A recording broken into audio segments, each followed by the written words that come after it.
সবাইকে শুভ সরস্বতী পুজো। এটা আমাদের পাড়ার পুজো।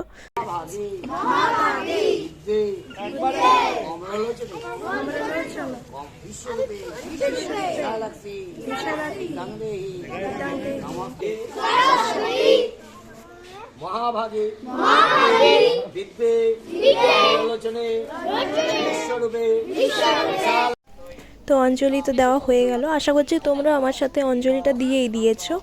তো আজকের ভিডিওটা তোমরা বুঝতে পারছো সরস্বতী পুজো নিয়ে। তো আশা করছি ভিডিওটা তোমাদের ভালো লেগে থাকবে। ভালো লেগে থাকলে একটা লাইক, শেয়ার আর সাবস্ক্রাইব না করে থাকলে সাবস্ক্রাইবটা অবশ্যই করে নিবে, যাতে আমি এমনি ভিডিও তোমাদের সঙ্গে শেয়ার করতে পারি। তো চলো, ভিডিওটা আমি শুরু করে দিয়েছি। তো সেই সব দিয়ে আমার সঙ্গেই থেকো। আমি এখানে অনেকগুলো সরস্বতী প্যান্ডেলও তোমাদের জন্য নিয়ে এসেছি। আশা করছি তোমাদের ভালো লেগে থাকবে।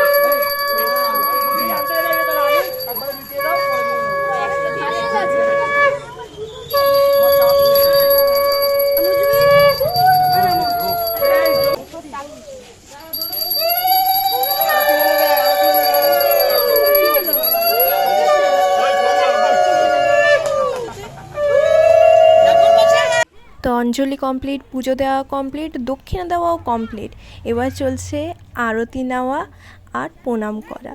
তো চলো, এখানের পুজো প্রায় শেষই হয়ে এসছে। এবার কিন্তু আমরা যাব হচ্ছে রিশানের স্কুলে। তো সেইখানেও খুব ভালোভাবে, খুব ধুমধামের সঙ্গে পুজোটা করা হয়, স্পেশালি সরস্বতী পুজোটা। তো ওই ভিডিও আমি তোমাদের সঙ্গে শেয়ার করছি। আর রামমোহন মিশন স্কুল তোমরা জেনেই থাকবে, আমি আগেও একটা ভিডিও দিয়েছিলাম রামমোহন মিশন স্কুলের। তো এইখানেই তোমার রামমোহন মিশন স্কুলও খুব ধুমধামের সঙ্গে কিন্তু সরস্বতী পুজোটা করা হয়। এখানে তোমরা মায়ের মূর্তিটা দেখো, কতটাই মিষ্টি এরা মায়ের মূর্তি আনে আর কতটাই উজ্জ্বল আনে। তোমরা একবার মূর্তিটা দেখো ভালো করে। আর পুজোটাও তো এইরকমভাবেই করা হয়। ডেকোরেশনও এরা খুব সুন্দরভাবে করে, খুব একটা হাইফাই কিছু বড় সড়ো ব্যাপার করে না, কিন্তু সুন্দর মধ্যে সাবেকিয়ানা দিয়ে খুব সুন্দরভাবে তৈরি করে। আর চারিদিকে দেখো এরা যে কম্পিটিশনগুলো করে, যেমনি ফটোগ্রাফি তোমার কম্পিটিশন হয়, তারপরে অঙ্কন প্রতিযোগিতা হয়, বাচ্চাদের হাতে আঁকা ছবি এবং ক্যামেরাতে তোলা ছবি দুই। এইখানে কিন্তু ওরা দেখো দুদিকে দুটো ব্লু কালারের ব্যানার বানিয়ে ওর মধ্যে কিন্তু সব জায়গায় পিন দিয়ে পেস্ট করে দিয়েছে ওরা। তো সবাই কিন্তু ওদের দেখতে পাবে যে ওরা কীরকমভাবে এঁকেছে না এঁকেছে। এই যে দেখো ফটোগ্রাফিগুলো কি ইউনিকভাবে ওরা কিন্তু ফটোগুলোকে ক্লিক করেছে। তো এইগুলোই দেখলাম। মোটামুটি সরস্বতী পুজোর দিনটা আমাদের বেশ ভালোই গেল। তো তোমরাও জাস্ট একটু এনজয় করো, মানে কত ইউনিকভাবে বাচ্চাদের মধ্যে থাকে ওরা সেই জিনিসটাকে। সরস্বতী পুজোর দিন কিন্তু প্রত্যেক বছর এইরকমভাবেই ওরা কিন্তু এই জিনিসটাকে শো করে। অন্য বছর কিন্তু আমি শুধু পেন্টিং দেখেছি, এবছর কিন্তু এই ফটোগ্রাফিটাও দেখছি। ফটোগ্রাফিগুলো দেখো প্রচণ্ড ইউনিক। তো এইখানে দেখো এদেরকেও, বাচ্চাদেরকেও কিন্তু প্রোৎসাহিত করা হয় যে ওরা নতুন কিছু জিনিস শিক্ষক। নাহলে কিন্তু ফটোগ্রাফিটা কোনো স্কুলে এতটা আমার মনে হয় না প্রায়োরিটি দেয় বলে। কিন্তু এখানে দেখো ওই জিনিসটাকে এরা একটা কম্পিটিশনও করেছে, তাছাড়া এই জিনিসটাকে ওরা সবার মধ্যে দেখাচ্ছেও। তো বাচ্চারা অটোমেটিক এইটার জন্য বেশি প্রোৎসাহিত হবে। আর এই যে দেখো ছবিগুলো, এবারের থিম ছিল দাদু দিদা।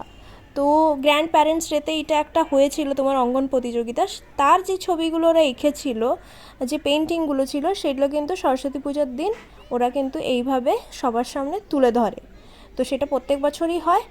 তো দেখো তোমরা বাচ্চারা কত মানে ভালোভাবে এঁকেছে। আর খুব একটা বড় বাচ্চারা করে না, 5, 6, 7, 8, 9, 10, 9 অবধি করে, ঠিক আছে।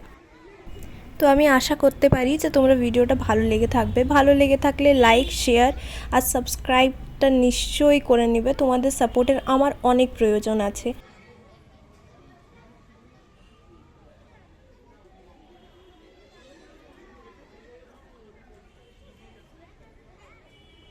দেখো সুন্দর সুন্দর ড্রয়িং করেছে, দেখ দেখ।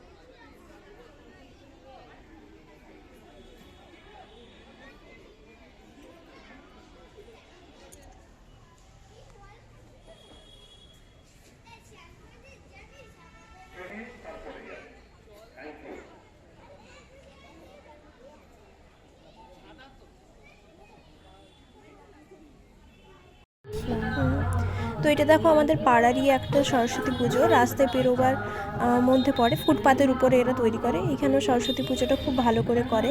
তো তোমাদেরকে আমি এই পার থেকেই দেখাচ্ছি, মাকে দেখো। আর এইটা একটা হচ্ছে দুর্গা মন্দির, এখানে দুর্গা পুজো হয়ে থাকে। গণেশ পুজোতে আবার গণেশ পুজো মূর্তি নিয়ে এসে করে থাকে, কিন্তু বেসিক্যালি এটা হচ্ছে তোমার দুর্গা পুজোরই জায়গা। তো দেখো মা সরস্বতী পুজো এখানেও হচ্ছে, আর কত মিষ্টি লাগছে মা সরস্বতীকে। আর এই যে এইটা এইখানে তোমার কিন্তু কোনো পুজো হয় না, এখানে স্পেশালি কিন্তু এটা একটা রাস্তার উপরে করেছে, এটা মা সরস্বতীরই একটাই মূর্তি। তো আজকে আমার ভিডিওতে এইগুলোই ছিল, আশা করছি ভালো লেগে থাকবে। ভালো লেগে থাকলে লাইক শেয়ার আর সাবস্ক্রাইব করবে। তো টাটা।